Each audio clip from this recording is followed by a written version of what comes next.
I wanted to give you guys an update on what's going on with me. I last week when we talked, I was feeling great. In fact, the next day I felt even better. I thought I had gotten through it relatively easy. However, the following day, I got hit by a freight train, and I was just completely wiped out. I had body aches, and I had a high fever, and I was having a lot of trouble breathing properly. And I think I've been to the hospital about 3 times now for difficulty breathing. And that lasted a few days, and it was very scary for me. It was so bad that when I would get up, I would feel like I was going to pass out because I wasn't getting enough oxygen in my lungs. But after about 3 days of that, it subsided, and now I'm having chest congestion, and I have a cough now, and I can't breathe all the way in without feeling like I have to cough. Like, it just gets tighter and tighter the more I get a breath in. And my nose is very dry and kind of stuffy, and so it's difficult to breathe, but I'm still feeling better in some ways. Last night was not a good night. I woke up in a cold sweat, and I've been running a fever all day, all morning. And I'm just doing my best to get through this. And we're pretty much on week 3 of COVID-19, and it sucks. It really sucks, but I'm told that it typically takes 2 to 3 weeks for people to get through it. I have heard of longer, so fingers crossed that this is the tail end of the experience and that I can get back to work and get back to doing what I love, which is traveling around in the van and telling great stories.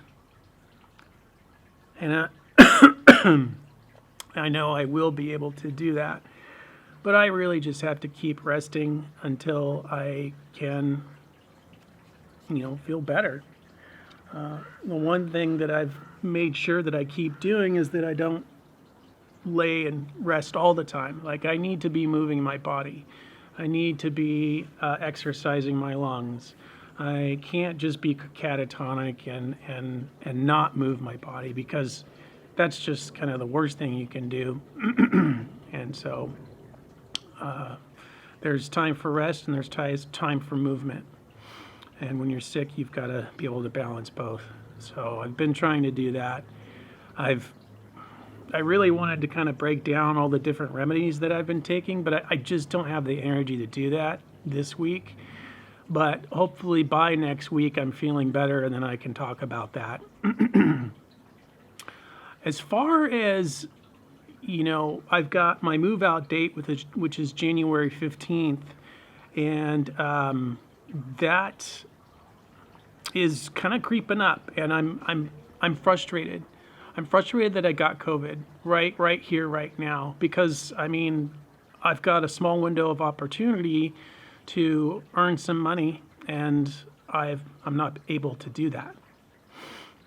So it's going to be cutting it pretty close, and I still don't know if I can sleep in the van. I still don't know that, and I really would like the opportunity to sleep in someone else's vehicle to see if it's an issue that is exclusive to my van rather than another vehicle, because there's a very strong possibility that if I can't sleep in the van, then I have to sell it. And if I do that, I'm going to be looking at potentially getting a schoolie, or just not sleeping in vehicles anymore, which sucks because I really enjoy the lifestyle. But I have to be perfectly honest with you.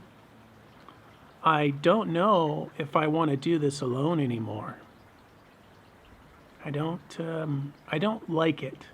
I have to be honest. I don't like doing van life alone anymore. I want to travel and I want to experience it with someone. I want to share those experiences. And, you know, I know I've said this before that you can't wait for someone to come along to help you fulfill your dreams. But I gave it a shot, and although it was a good experience, I don't think I want to do it anymore without someone else. I may be forced into it, I'm not really sure. We'll just have to kind of like see how things play out. But that's where my mind is right now. Priorities are figuring out if I can sleep in the van, and figuring out my heating situation because it's quite cold here in the desert. And sorry. And installing the diesel heater and then moving it back into the van. So anyways, I just wanted to give you guys kind of a breakdown on what's been going on the last couple of weeks, how I'm feeling, and what my plans are for the future. And I'm optimistic that I will be feeling better here in the next few days and I can get back on track with my life. I love you guys. Thank you for being there for me. Thank you for your comments. And thank you for being part of my journey. And I know for sure it's definitely not over yet.